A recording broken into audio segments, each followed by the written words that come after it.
About 12 p.m. Malaysian time, we received a message on the public address system of the ship advising everyone on board to go inside their rooms or go inside the mess hall and not to come out. So some of us media personnel were a bit curious, so we ran up to the bridge and we found out that a Myanmar Navy vessel and another cargo ship was nearby. And this Myanmar Navy vessel, they got in touch with us, and the captain of the bridge, or the captain of the ship, started to speak with the Myanmar Navy vessel, and there was a bit of an exchange of communication between our ship and the Myanmar Navy vessel. And after asking a few questions like which country were we from, and what is the name of the ship, and where we headed to, the ship came close to us. And they came very close to us. They circled around us, or at least did a bit of a semicircle around the ship to check out what was on the ship.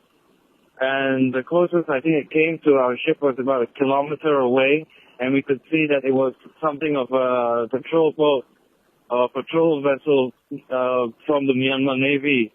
And after about an hour or so, from the first point when it got in touch with us and when it came close to us, it broke off, and we would later learn that the Myanmar Navy or the government of Myanmar had gotten confirmation that we were headed towards Myanmar as planned, and that it will now serve as an escort for us, the Nautical Aliya, to enter into Yangon port anywhere between February 8th and February 9th. That was the information given to us by the organizers. But I have another development to share in regards to the mission.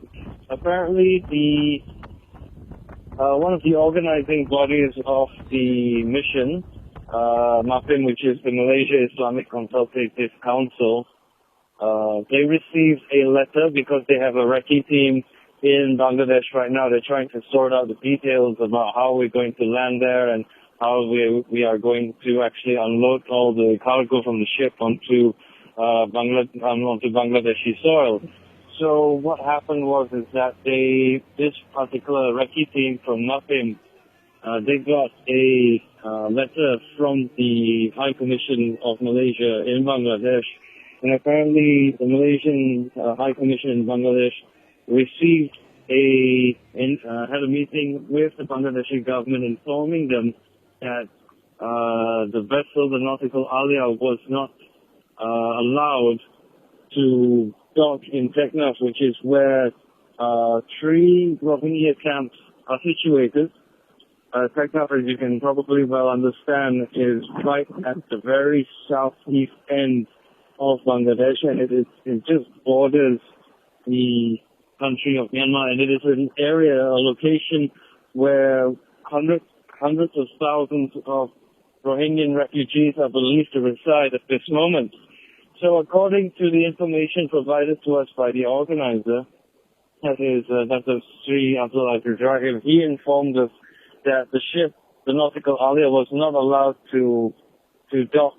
I had a little chat with some of the ship's crew in recent days, and we were made to understand that Teknaf is not actually a port, it's actually a jetty area, and the shore, or at least the depth of the area in which the jetty area is, or would be, is very shallow. It's about 2 meters deep.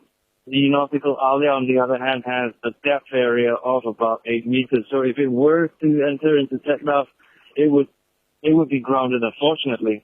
So the Bangladeshi government, apparently in the letter, or at least in the meetings with the Malaysian government, informed them of 3 possible alternatives where the ship can actually dock and unload their goods. One would be St. Martin's Island, the other one would be Kutub Dia, and the third would be Chittagong. And another important detail that I have to add here, according to the letter, that is because of safety issues, volunteers from the vessel would not be allowed to land in Bangladesh. They will not be allowed to go to Teknaf and visit any of the Rohingya camps there due to safety issues.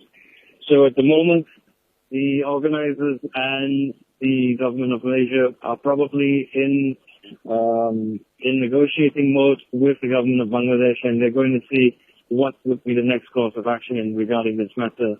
As far as the organizers are concerned, they still want to go to Bangladesh. They still want to offload their cargo in the Rohingya communities there, because as far as they are concerned, if the mission does not go to Teknaf, it will not be a success.